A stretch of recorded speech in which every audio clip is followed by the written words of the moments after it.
Hello friends, அஸ்ஸலாமு அலைக்கும் and வணக்கம். Welcome to Yas cooking channel. கத்திரிக்காய் வச்சு ஒரு சூப்பரான சைட் டிஷ் ரெசிபி தான் இன்றைக்கி பார்க்க போகிறோம். வீடியோவை ஃபுல்லாக ஸ்கிப் பண்ணாமல் பாருங்கள்.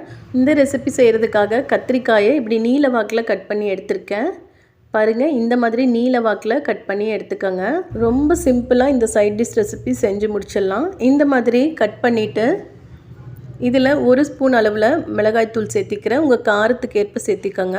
அதோட 1/2 டீஸ்பூன் அளவில் மஞ்சள் தூள், 1/2 ஸ்பூன் அளவில் மல்லித்தூள் சேர்த்திருக்கேன். மல்லித்தூள் வந்து அதிகமாக சேர்த்தக்கூடாது, அதனால் 1/2 ஸ்பூன் மட்டும் சேர்த்திருக்கேன். அதோட தேவைக்கேற்ப உப்பு சேர்த்திக்கலாம்.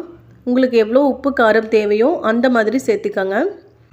இந்த கத்திரிக்காயை இந்த மசாலா எல்லாம் படுற மாதிரி நல்லா கைகளால் இந்த மாதிரி கலந்து விட்டுக்கலாம். எல்லா கத்திரிக்காயிலையுமே இந்த காரம் உப்பெல்லாம் படுற மாதிரி நல்லா இந்த மாதிரி கலந்துக்கோங்க. நல்லா இந்த மாதிரி கலந்துட்டு இப்போ எல்லா கத்திரிக்காயும் ஒரு டைம் திருப்பி போட்டிருக்கேன். 2 சைடுமே நல்லா வேகணும். அதுக்காக இப்போ ஃபஸ்ட்டு ஒரு சைடு திருப்பி போட்டுட்டு கொஞ்சமாக நான் தண்ணி தெளிச்சுக்கிறேன். கொஞ்சமாக கத்திரிக்காய் வேகிற அளவுக்கு தண்ணி தெளிச்சிட்டா போதும். ரொம்ப தண்ணி மூழ்கிற அளவுக்கு தெளிக்கக்கூடாது. திருப்பவும் ஒரு தடவை நல்லா இந்த மாதிரி கலந்து விட்டுட்டு ஸ்டவ் ஆன் பண்ணிடலாம்.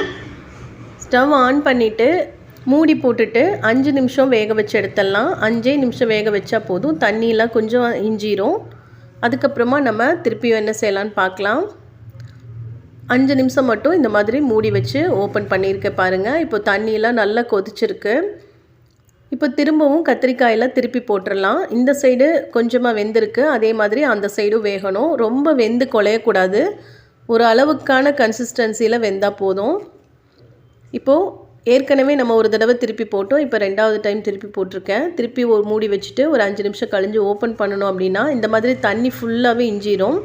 இப்போ இந்த ஸ்டேஜில் எண்ணெய் ஊற்றி வறுத்தெடுத்துடலாம். பாருங்கள், இந்தளவுக்கு நல்லா ஃபுல்லாக தண்ணியெலாம் இஞ்சிருக்கு. இப்போ இந்த ஸ்டேஜில் நான் தேங்காய் எண்ணெயும் சமையலுக்கு யூஸ் பண்ணுற எண்ணெயும் 2ம் சேர்த்து கலந்து இதில் ஊற்றிருக்கேன். உங்களுக்கு தேங்காய் எண்ணெய் வேண்டாம் அப்படின்னா ஸ்கிப் பண்ணிக்கோங்க. தேங்காய் எண்ணெய் ஊற்றும் போது நல்லாயிருக்கும், அந்த ஃப்ளேவர் வந்து நல்லாயிருக்கும், வாசமாக இருக்கும். அதுக்காக நான் தேங்காய் எண்ணெயும் சமையலுக்கு யூஸ் பண்ணுற எண்ணெயும் கலந்து இதில் ஊற்றிருக்கேன். ஊற்றிட்டு ஒரு தடவை இந்த மாதிரி திருப்பி விட்டுறலாம்.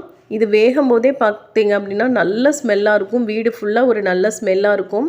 சட்டுன்னு வந்து இந்த ரெசிபியை செஞ்சு முடிச்சிடலாம். சைட் டிஷ் இல்லாத நேரத்தில் கண்டிப்பாக ட்ரை பண்ணி பாருங்கள். இந்த ரெசிபியை உடனே செஞ்சு முடிச்சிடலாம். இப்போது இந்தளவுக்கு நல்ல எண்ணெயெல்லாம் கொதிச்சிருக்கு பாருங்கள். எண்ணெயெல்லாம் நல்லா கொதித்து நல்லா முருகலாகி வரும். அப்போ திருப்பவும் ஒரு தடவை திருப்பி போட்டுக்கலாம். இந்த மாதிரி ஒரு 2-3 டைம் நம்ம திருப்பி போடும்போது நல்லா தோலெல்லாம் பார்த்திங்க அப்படின்னா நல்லா மொறுமொறுப்பாயிரும். நல்ல மொறுமொறுப்பாகவும் இருக்கும், அதே சமயம் நல்லா சாஃப்டாகவும் இருக்கும். சாப்பிட்றதுக்கு ரொம்ப டேஸ்ட்டாக இருக்கும். இப்போ பாருங்கள், இந்தளவுக்கு எண்ணெயெல்லாம் பிரிஞ்சு வந்திருக்கு. ஒரு 2 நிமிஷம் நான் மூடி வச்சு எடுத்திருக்கேன். சிம்மில் வச்சுக்கோங்க. சிம்மில் வைக்கலை அப்படின்னா தீஞ்சிரும். அதனால் நான் சிம்மில் வச்சு தான் இதை வந்து ரெடி பண்ணிகிட்ருக்கேன். இப்போ இந்தளவுக்கு நல்லா கொதிச்சிருச்சு. இன்னும் கொஞ்சம் கூட வெந்து சுருளட்டும். ஒரு 2 நிமிஷம் கழிச்சிட்டு நான் ஸ்டவ் ஆஃப் பண்ணிட்டேன். ஸ்டவ் ஆஃப் பண்ணதுக்கப்புறம் பார்த்தீங்க அப்படின்னா நம்ம சர்வ் பண்ணும்போது கலரே நல்லா சேஞ்சாக இருக்கும். பார்த்தாலே தெரியுது பாருங்கள். இப்போது கரெக்டான கன்சிஸ்டன்சியில் ரெடி ஆகிருக்கு. இந்த ரெசிபி ரொம்ப சூப்பராக இருக்கும். ரச சாப்பாடு, தயிர் சாப்பாடு, சாம்பார் சாப்பாடு, வெரைட்டி ரைஸ் எல்லாத்துக்குமே சூப்பராக இருக்கும். தக்காளி சாப்பாடு, பருப்பு சாப்பாடுன்னு சொல்லிட்டு எல்லாத்துக்குமே ரொம்ப ரொம்ப சூப்பரான ஒரு காம்பினேஷன் தரக்கூடிய இந்த ரெசிபி தான் இன்றைக்கி பார்த்தோம். நீங்களும் இதே மாதிரியே செஞ்சு பாருங்கள். செஞ்சு பார்த்துட்டு எப்படி வந்துச்சுன்னு சொல்லிட்டு கமெண்ட் பண்ணுங்கள். வீடியோ பிடிச்சிருந்தா லைக் பண்ணுங்கள். மறக்காமல் நம்ம சேனலை சப்ஸ்கிரைப் பண்ணிக்கோங்க. தேங்க்யூ.